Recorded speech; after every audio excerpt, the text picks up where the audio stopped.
सर्वदर्शन संग्रह, वस्तुओं का प्रकाशन, आभासवाद का निरूपण। विवृतम चाभिनवगुप्ताचार्य तदेव भान्तमनुभाति सर्वतस्य भाषा सर्वेदं विभाति। इति श्रुत्वा प्रकाशचिद्रूप महिमा सर्वस्य भावजातस्य भास्कत्व मभ्युपयेते।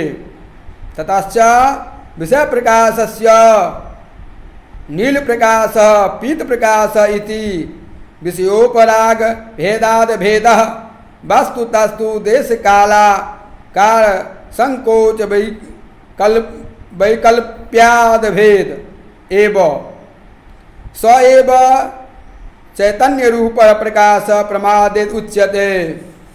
आचार्य अभिनव गुप्त ने व्याख्या में भी कहा गया है, श्रुति वाक्य हैं, उस प्रकाशमान पुरुष के पीछे पीछे सारी चीजें प्रकाशित होती है, उसी के प्रकाश से ये सारी चीजें प्रकाशित होती है।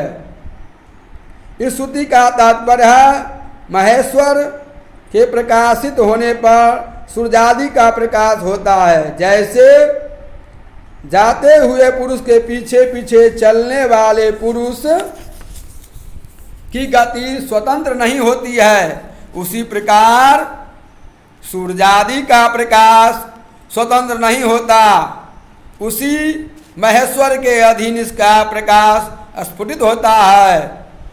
इस श्रुति से सिद्ध होता है कि उस प्रकाश स्वरूप चिद्रूप अर्थात बुद्धि स्वरूप महेश्वर की महिमा के सारे पदार्थ प्रकाशक कहलाते हैं। इसके बाद विषयों के प्रकाशन में नीला प्रकाश, पीला प्रकाश इस प्रकार के भेद इसलिए होते हैं कि स्वयं विषयों में ही रंग का भेद है, अर्थात ये ही रंग प्रकाश पर परक वस्तु को नीली पीली बनाकर प्रकाशित कराते हैं। वस्तुओं में भेद का यही कारण है। वास्तव में देश काल और आकार की सीमा संकोच न होने के कारण तत्व तो एक ही है, वह चैतन्य बुद्धि के रूप में प्रकाश है, जिसे हम परमात्मा या ज्ञाता प्रमाता या ज्ञाता भी कहते हैं। ईश्वर प्रकाश है तथा चैतन्य रूप है, वही अपनी आत्मा के दर्पण पर प्रतिबिंब की तरह सभी वस्तुओं का प्रकाश करता है।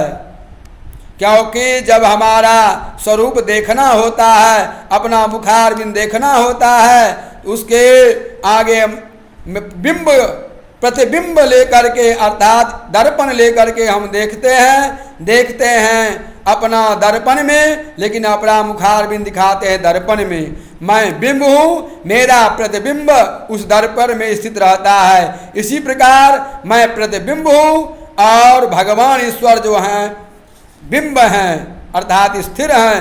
मैं अविनाशी हूँ और ईश्वर अविनाशी हैं। यही प्रकाश और प्रभा प्रकाश है।